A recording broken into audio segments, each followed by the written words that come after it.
Looking through this document, I find it quite remarkable that she seems to have such a kind of clear feminist perspective.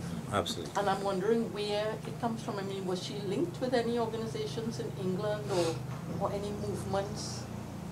She did not have a typical English education. She had an English education, but not a typical English education. She went to a Quaker school. Oh, yes. And the Quakers were well noted for their anti-slavery stance. Yes. And it was a very multicultural, I mean, I would just make a little joke. She told me her father withdrew her prematurely from the place because she fell in love with a little Indian boy who was in the Quaker school. And when the father found that out, he pulled her out of the school because he figured she might get married to this Indian boy. But the point is it was very multiracial with Indians, Africans, Chinese, all kinds of different people. So I think it was that Quaker education that really influenced her very strongly. Because even though the father pulled her out for a time, once she got the opportunity, she went back to finish her education at the Quaker school. So I think that speaks a lot to her upbringing. It wasn't a typical English school. It was a Quaker school in England. And very, very multinational and multiracial and multi-religious. They had invited, once Gandhi was there, they invited him. When Jomo Kenyatta was there, they invited him. So once these kind of radical colonial politicians came, they would invariably be invited to this Quaker school and rap with the students. So I think that explains her differentness.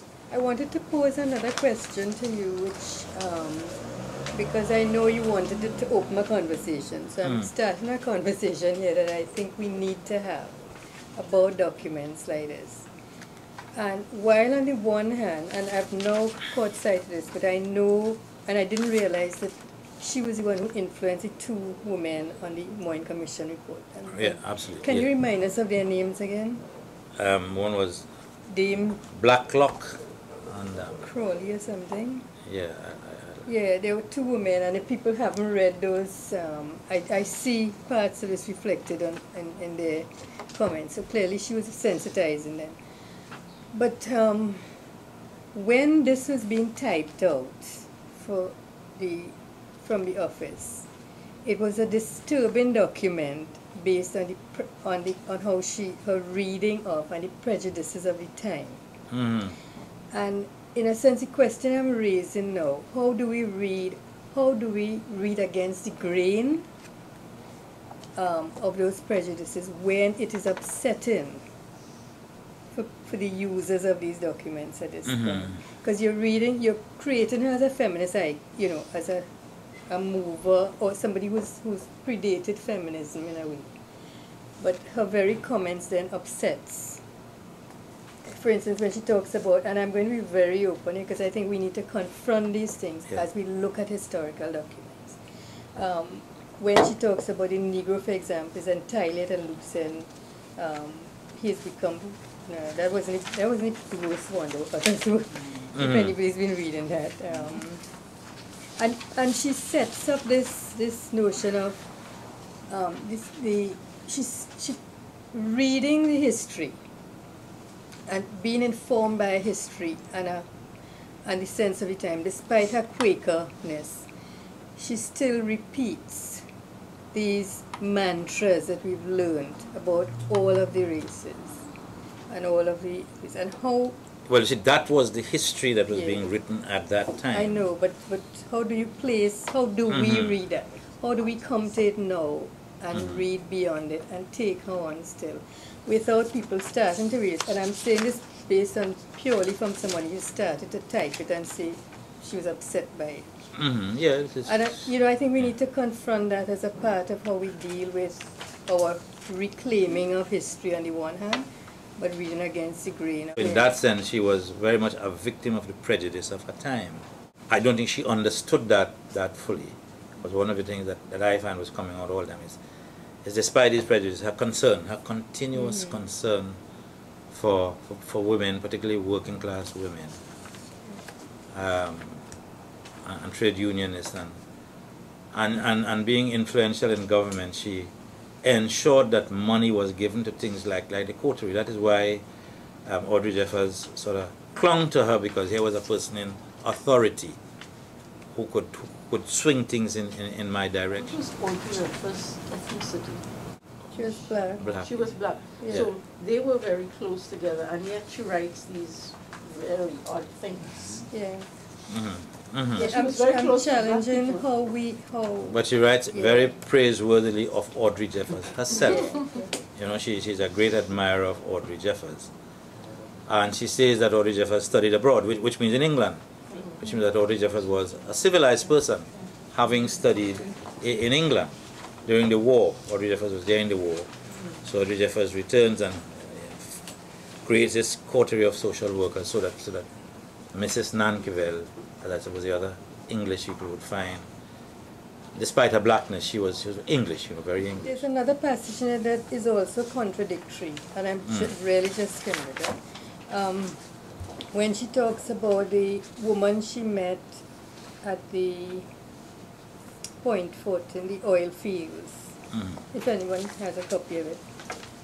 And if the manager's wife would only come down to her house with a barracks, as madam has been kind and taken a person, she's talking, she talks about this woman with a lot of respect. She was a negress of over 60 years of age who has worked as a nurse in New York until 5 years ago. Again, the kind of foreign influence that shapes.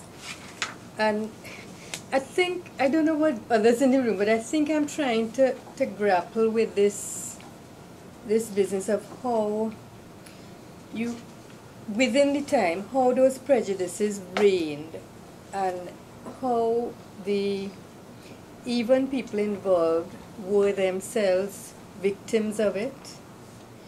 But in terms of Florence Nankivell, in a feminist context, and other feminists and other scholars could be right, she would be placed in that kind of social welfareist mode, for one thing. Secondly, the class she came from, there's a noblesse oblige.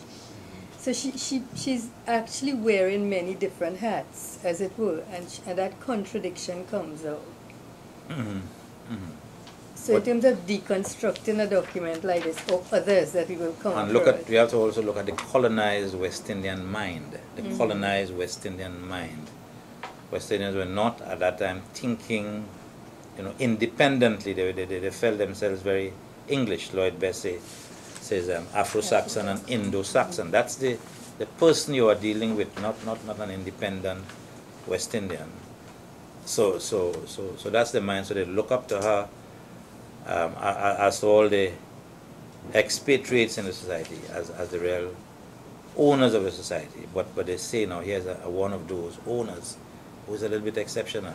She cares about us, and her husband cares about us also. But let me just say that the reason why her husband Nankivell was kicked out of Trinidad, demoted, and he took it so badly he killed himself. That's the story of this book. Demoted was because of the fact that in 1937 he took, I use it with the wrong side.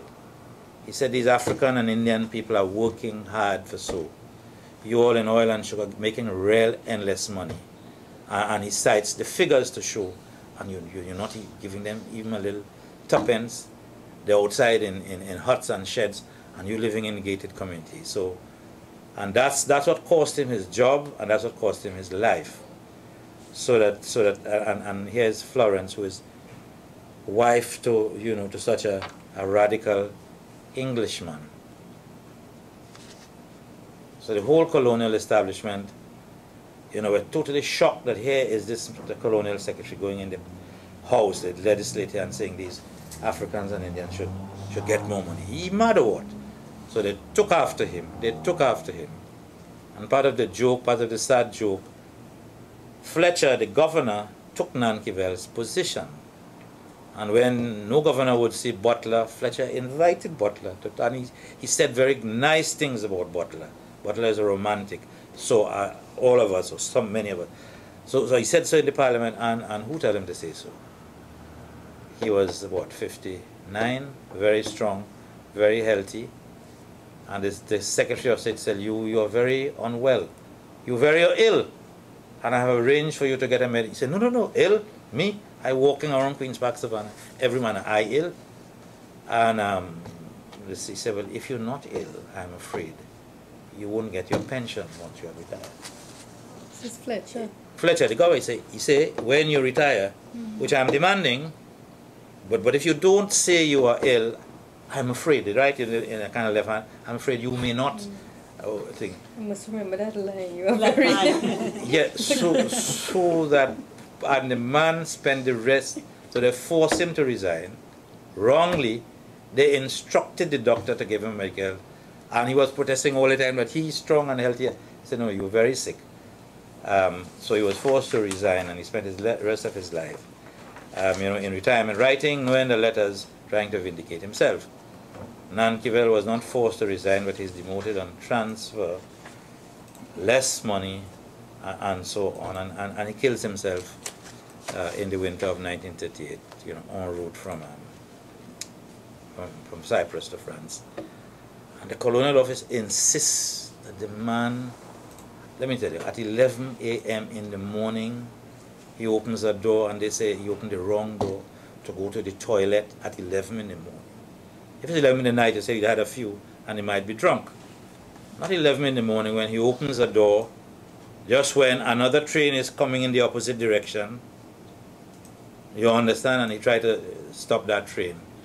So, and the evidence is very clear, and yet the colonial office insists on saying he opened the wrong door, thinking he was going to the toilet, and he dropped on it and jumped on the track. So it's really so that's the context. I was just going to finish to ask what did Florence say about it? What was her take on that? That he committed suicide. Okay. I mean, her take was quite clear. I don't say that in the book. I say my view is that he committed suicide, but she had no doubt in her mind that he committed suicide. Prof, seeing as we have you here, and that there are additional papers, and also you've had personal conversations with her, around the same time, this woman was trying to run for office at the same time as Audrey Jeffers. Yeah. Whose name I can't remember. She was also white. She was a communist. Not Beatrice. Yeah, Beatrice Gregg. Beatrice Gregg. Right. And so that there were.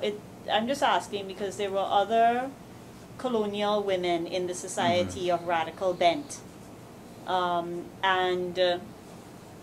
What's your impression of relations amongst these women with different ideological and political strategies and so on? Because this is a very welfarist perspective, but somebody like Beatrice Gregg would have come with a very communist, Leninist perspective, if she had done this. And what is your understanding about how this perspective fits in historically with some of the others that women such as Mrs. Nankivell would also have been articulating? Yeah, I think a person like Beatrice Gregg, who lived here, she was here, and she was a prolific writer in the Beacon, Beatrice Gregg. My own view is that she was more genuinely understanding and sympathetic to the society. She didn't have some of these prejudices such as Mrs. Nankivell had. And I think that was because she was English, but she had settled here. She lived in India as well. Yeah, she had lived in India. And there's a street named after her in Balmain, Gregg Street, named after Beatrice Gregg, because she apparently lived there for many years. But she had been involved in what is called the Theosophist movement in India, and she came and tried to do the same kind of thing. But she was, and not as upper class as Nankivell. Beatrice Gregg was not a party person. On the cocktail circuit and so on, I mean, looking at the papers, you don't see her attending these things. But these, English women are always there. But from your discussions with Mrs. Nankivell, how would she have seen those other, were they all women kind of doing different things from different locations? Did they have ideological differences, from a liberal approach to a communist approach at the time? And so on. No, she never raised those discussions. I mean, most of her discussions about a local person was Audrey Jeffers, whom she admired tremendously. And I said when she came back in 1966, is with Audrey Jeffers that she stayed, because they had become very close.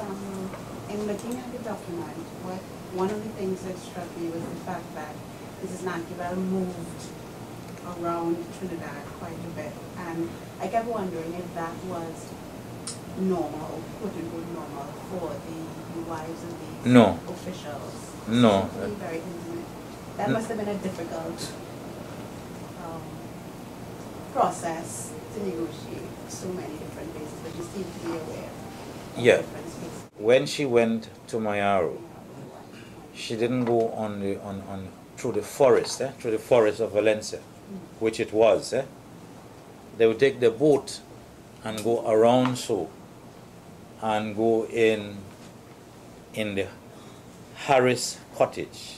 Lord Harris built a cottage in Mayaro, which is still there and still very much in use. Casabon painted it. There's a Casabon print of the forest. Sorry to interrupt. Of the Harris cottage, yeah. I don't know it. Yeah. But there was also a government guest house. I have photographs of the Nankivell in the government guest house in Mayaro. But as I said, they would take the boat and go around and end up just after Radix Point, come inside there, spend the weekend or whatever days, and then take the boat and go back at that time. And if she wanted to go down to Point 14, she'd take the sloop in Port of Spain and go down to Point 14 or Cedros.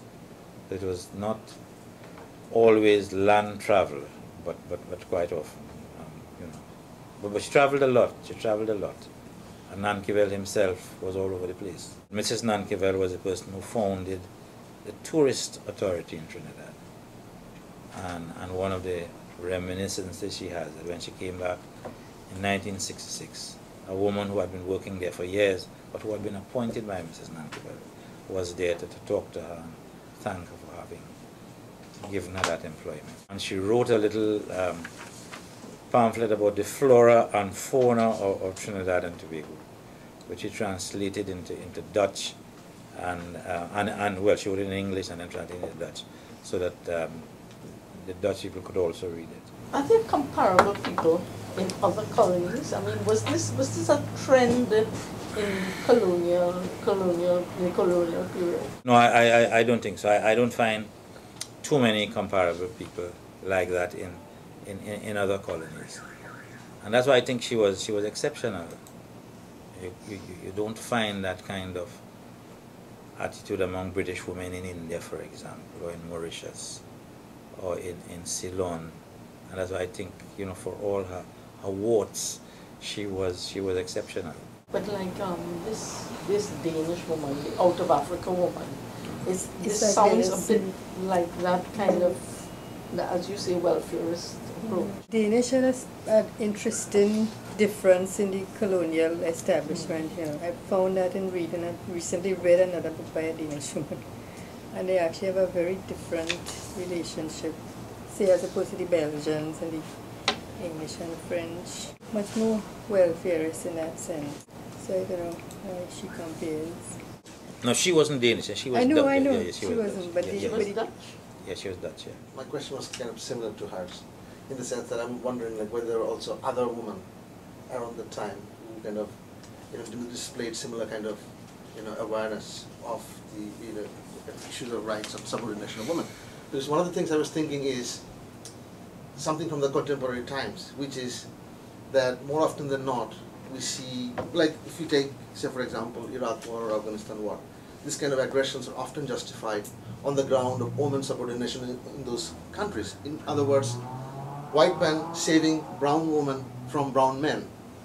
So feminist consciousness can also be very racialized in certain ways. We need to be more critical of that. So I wonder, when we try and attribute feminist awareness to imperialist, however exceptional that may be, that might in some ways, contribute to the the consolidation of Western hegemony in terms of feminist thinking, as if they are the ones who have been in the forefront of feminist consciousness. So I was wondering whether we could bring some kind of a subalternist approach to the reading of this kind of history. So it's a colonialized feminist activity, because Mrs. Nankivell, as all the other women, even Mrs. Gregg and so on, were not. But they were not seekers of independence. They accepted the fact of British hegemony. They didn't question that. They never questioned it. So they were, critics within a system that they supported. I mean, Mrs. Nankivell or Mrs. Gregg or the others never at any time spoke about independence. And we can be independent. So it was always under the socialized, they were always socialized into an acceptance of European dominance. So we are talking to people who try to create space, within these interstices, not to create any different society. But I think Adnan's question about rewriting the history, keeping that imperialist superiority almost still as the bottom line of how we interpret a feminism. Maybe it's where we have to engage with it now, as opposed to precisely. But we have to challenge the historian to think with us. Yeah. And the historian, can assist in providing the information. So that,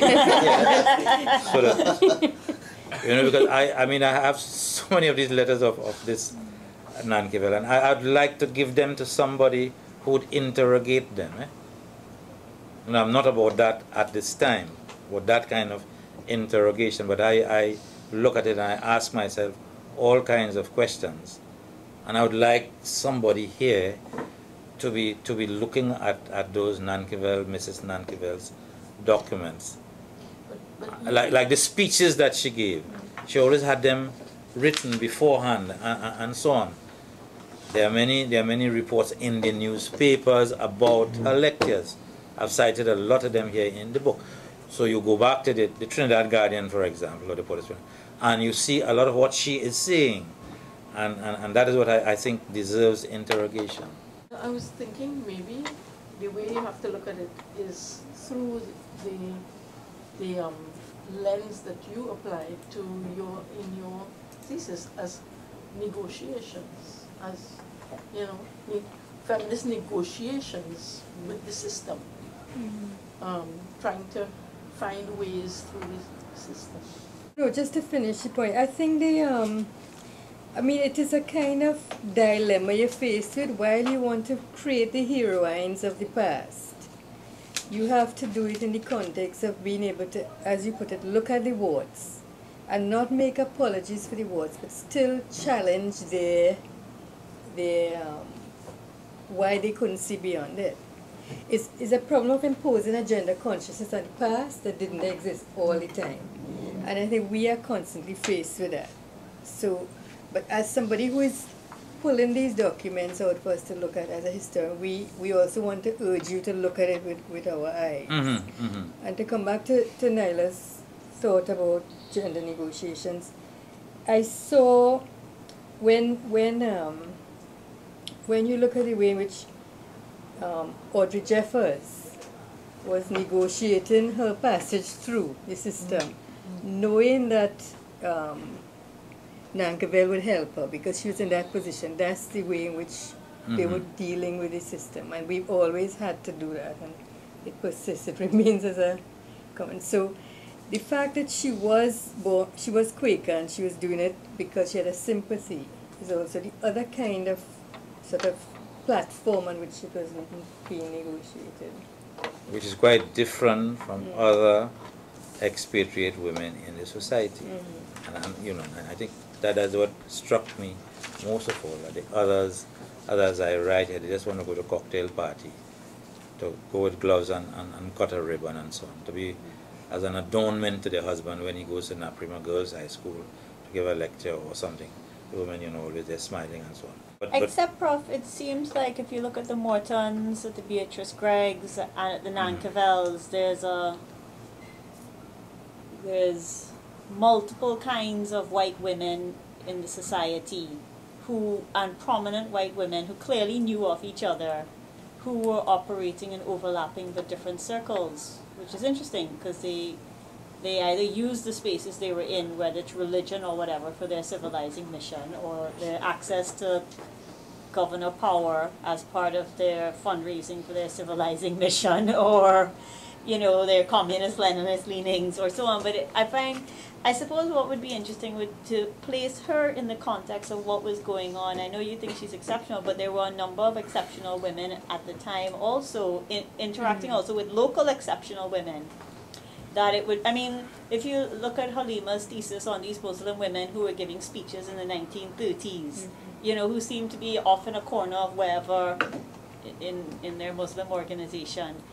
But in other words, what's going on amongst the conversations, what's going on in the conversations amongst women at the period would, I think, be interesting to consider.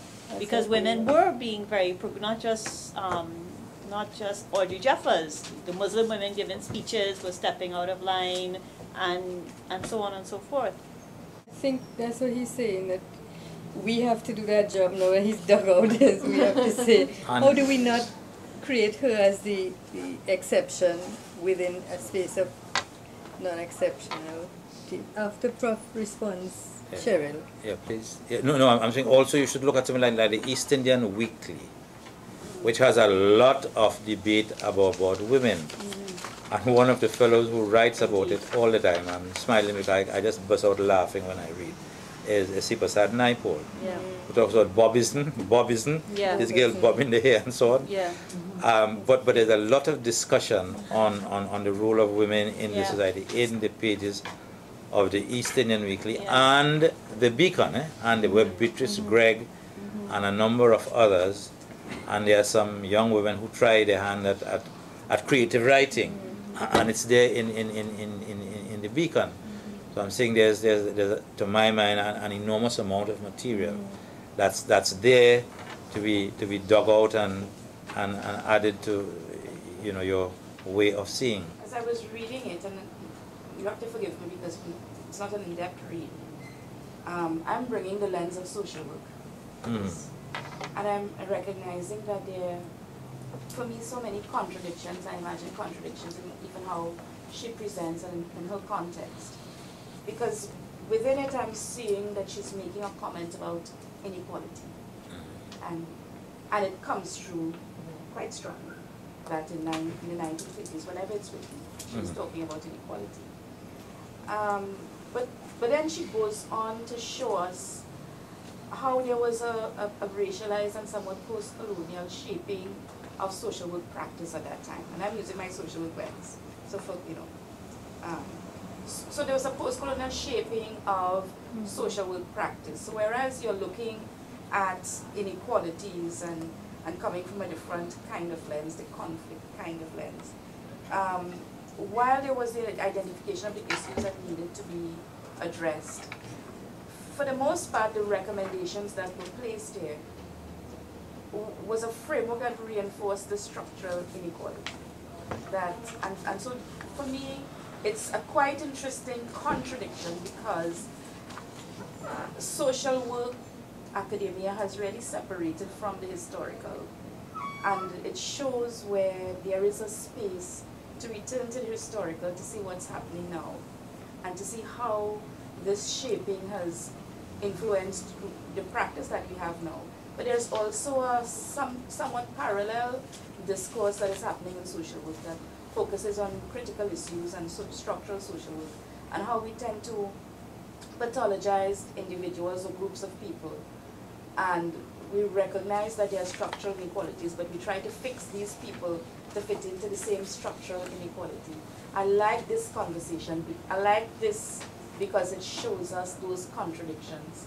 And it contextualizes at this period of time what was happening in social work with those contradictions.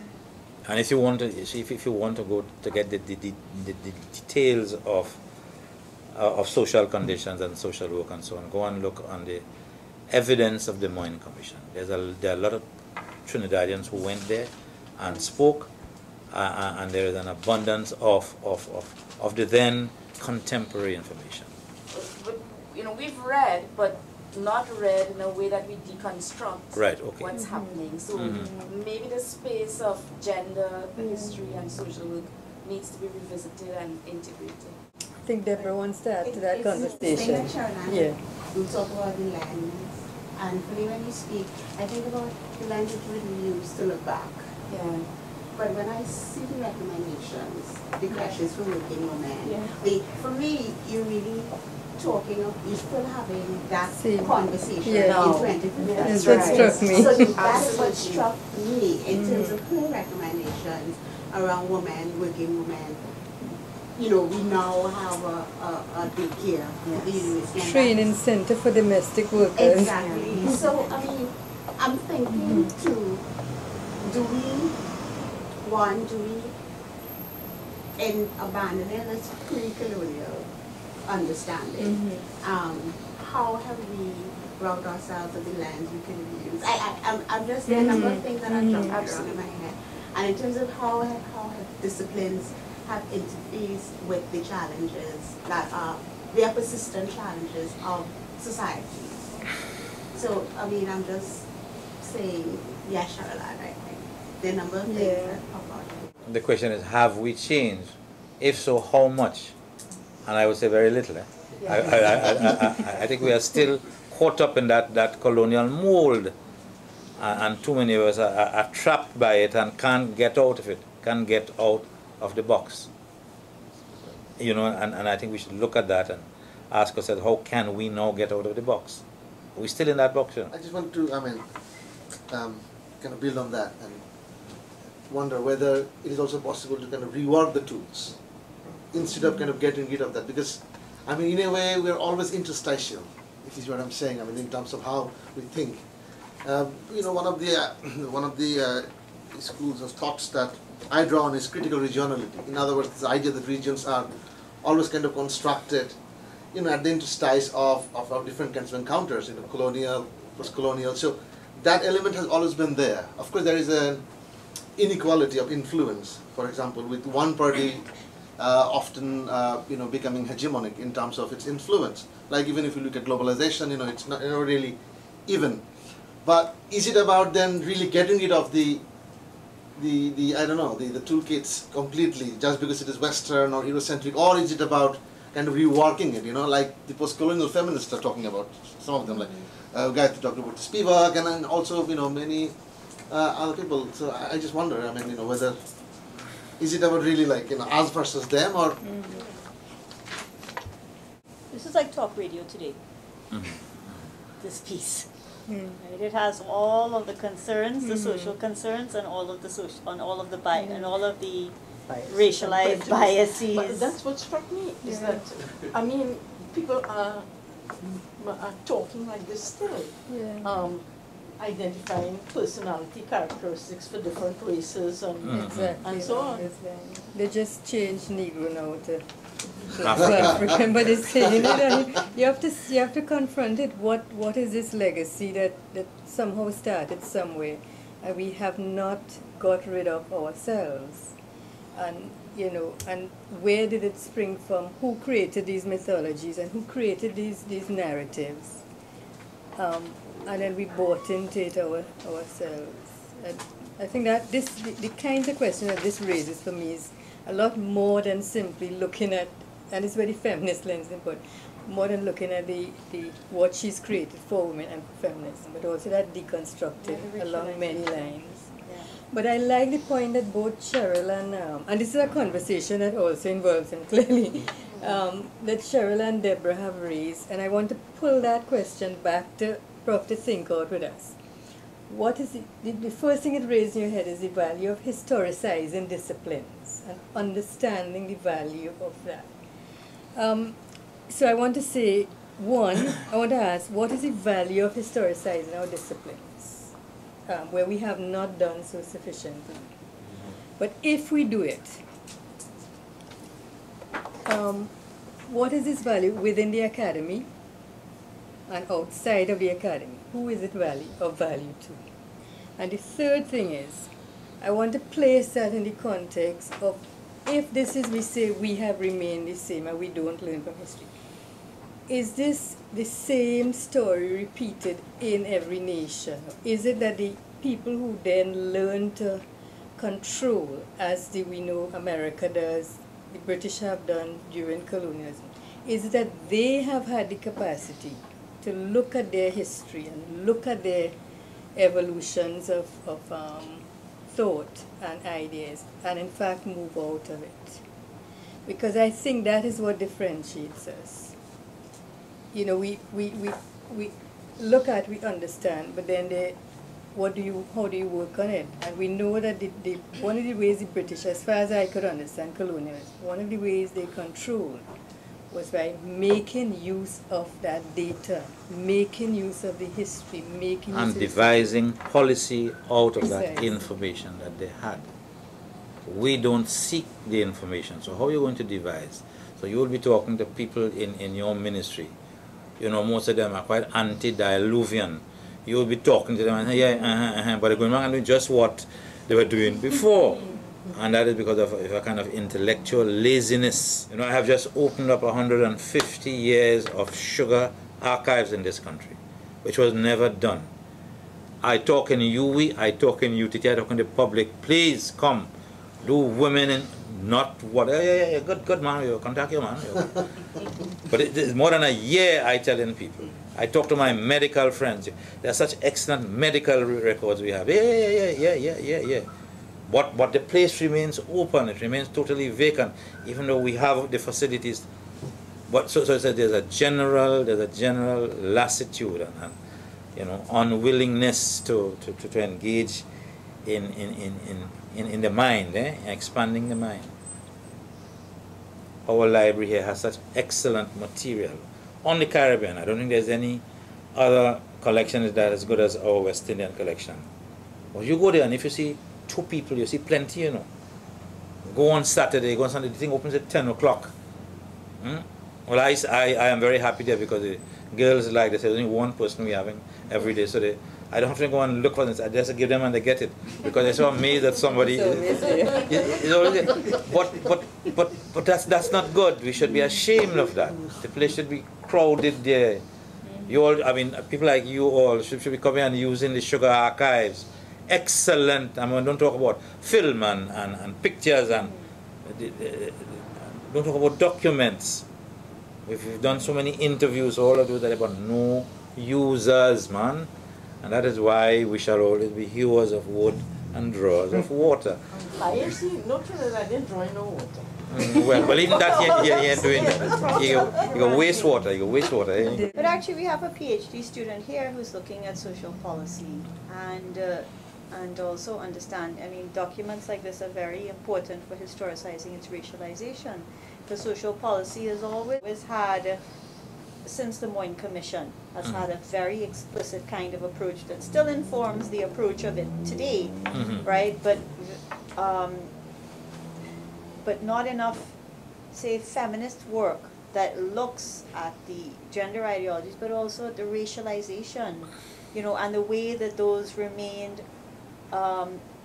those were not deconstructed by social policy over time is, I think, a critical thread to run through that. And documents like this, I think, provide, you know, a textual basis for doing so, because they come not necessarily from the state, but from people's own diaries, letters, perspectives, and so on, but in engagement with the state, which is also interesting, providing a basis for getting that kind of context. So, patience and hope. Yeah, but you also really encourage, you know. We do. I think we do far more here. In fact, we've now engaged with the library, with, Glenroy left. But apart from building up our own archives here and making sure that while we look into the past, we also capture the present, people who are involved. We have now, you're working with with Glenroy in having students use the archives. And and ever since I went to the sugar We've thing, been discussing it. I've established that as one of the spaces we would like to encourage students in our master's program, our PhD program, encourage students to actually, we're funding them, if they'll do it too, do research using these resources. And so I think we are sold on it. It's just to get more people buying into it and seeing the value of it. And in the meantime, a lot of these sources of valuable information are dying, are dying. I mean, my particular concern with the sugar industry, I've been pointing out things, and they come 6 months, they say, well, you don't tell any person die. I said, well, I pointed out to you, they were alive, but you ain't good, they're dead now. So you know, there's that kind of laziness. We not tapping the information now while people are alive, and when you do say, well, now I want it, the persons are no longer there. But we have captured a lot of that on tape and you know, in texts. They said there are no users, no users. Just to add to what you raised, you asked if you say the Americans have the capacity and so on. Well, we have it too. You obviously will. Yeah. Because going through this, I'm not seeing anything here that is different from what I'm reading in this book, Crime in the which looks at crime in Trinidad in the 19th century. And far back as then, move on to those problem areas. And you see the same questions being asked after the 1919 riots, and the ones in 1937, as if it's, you know, a brand new discovery. And 1970. 1970. Yeah. And now you're hearing the same prescriptions to dealing with crime in 2015.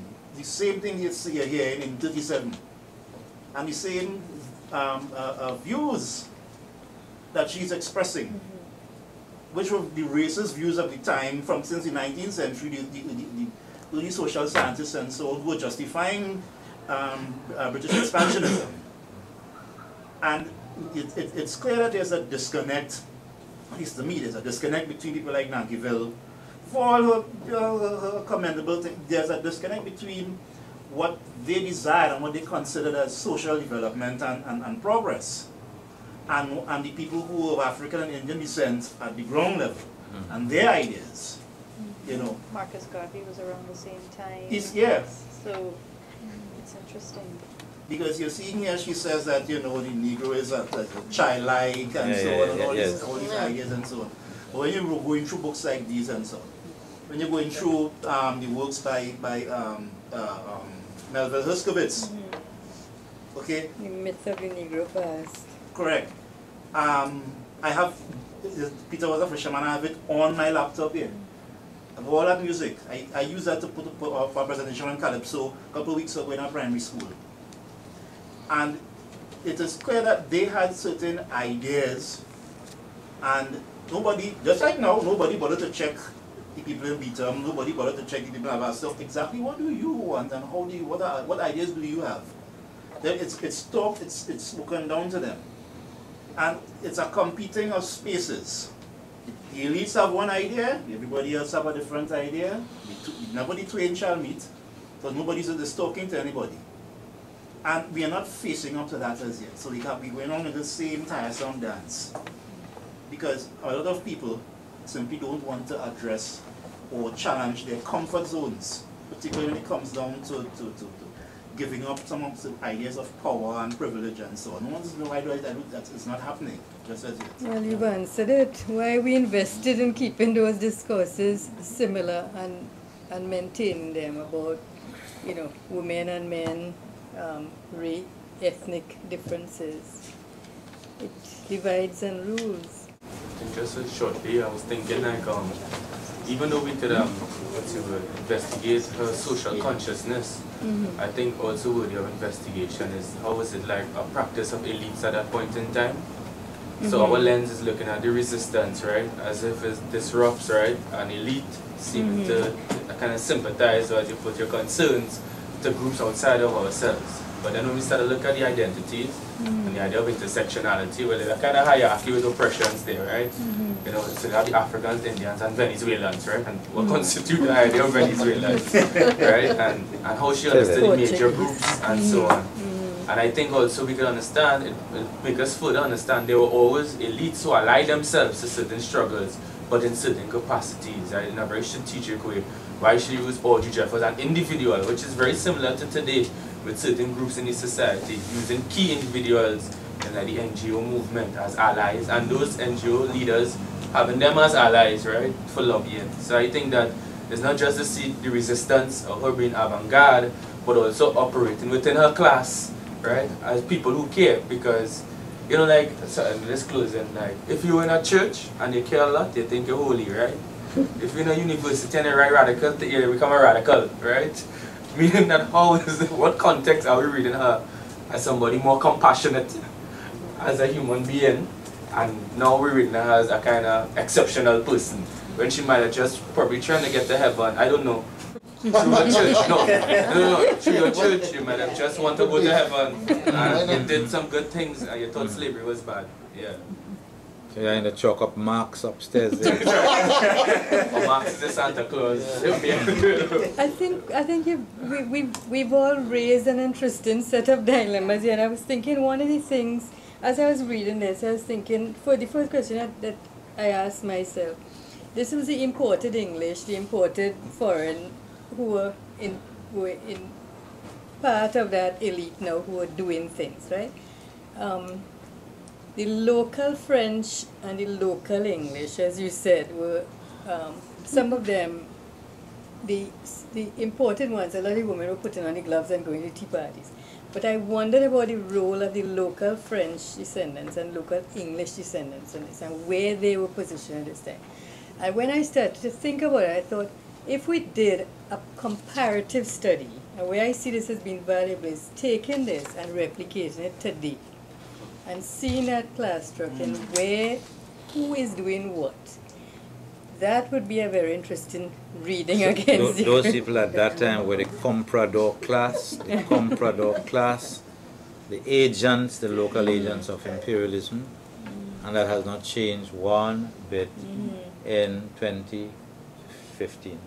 Same thing. They perform the same comprador functions, with no loyalty to the country. Most of the money that comprador class gets, it goes up so, you know. It goes and it's stored in banks in Toronto and Montreal and so on. So you really ask the question, how much have we changed? That same French Creole class is now the comprador class. So the evolution of the carnival and the emerging or the re-emerging apartheid in carnival. You got it. You know, if you look at the carnival in 1920s and so on, and the evolution of petty mass, and the way in which, in fact, from the 19th century, where from the time the Africans got a lot more involvement in it, you see a separation between the two and the elites. About 10, 15 years ago, you started to see rope behind truck, and then security, and gradually I see a lightening of some of the bands, and so on. And if you again look at the 20s and compare it, you see it's a gradual, like it's a cycle. You know, if it's left unaddressed, and again, a lot of the mass so-called costumes, not manufactured here, it's abroad. You know, we also say no, made in China. And who's benefiting from all of this? And that's just one example. Far less for all the others. Well, on that very optimistic note, I'd say that deliberately. I think I think what I like about this and what Prof has forced us to do is to confront material and have an open discussion and you know, begin to deal with these things that have remained not silenced, that have remained silenced. And I think the more we do that, the more we train professionals, if you like, which is all we can do, to become those critics in society, to become those activists who will hopefully change. But some of those you train must enter into active politics. That is very important. That's a major way of changing the society. You could write as much as you want to write. Write article and they will take and say, yeah, good, nice. Which party group you belong to? So, you know, I'm making a serious plea here that young people like you all should get more involved in the politics of the country. That is how change can take place, you know. Not by sitting down in the university and writing articles. I might do that for my whole life, so you know, condemning myself, but that's what I like doing. So I'll keep doing it.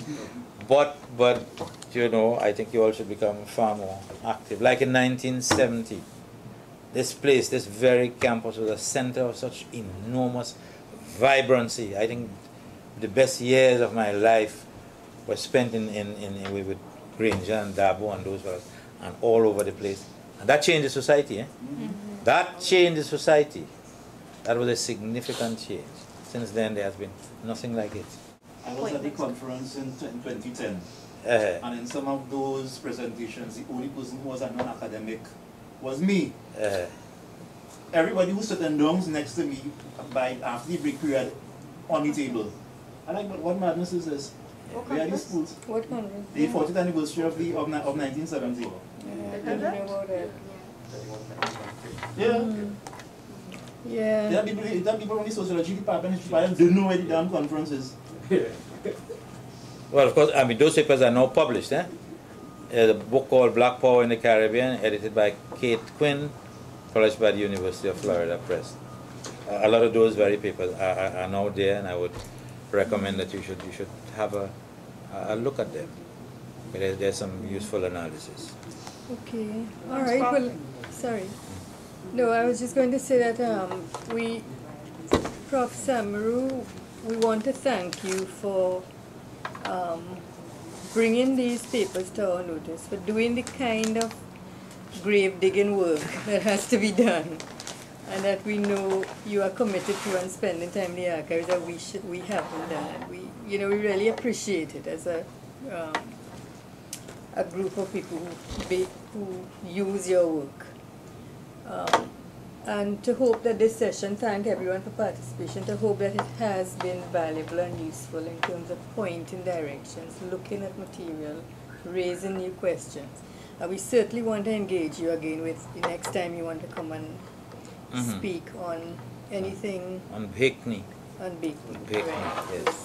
Yes. We might have to take everyone up to the place there to see what she actually. It's a very beautiful space, by the way. What this woman created, man. She created. Yeah. Okay. Great. Thanks very much, everyone. Yeah.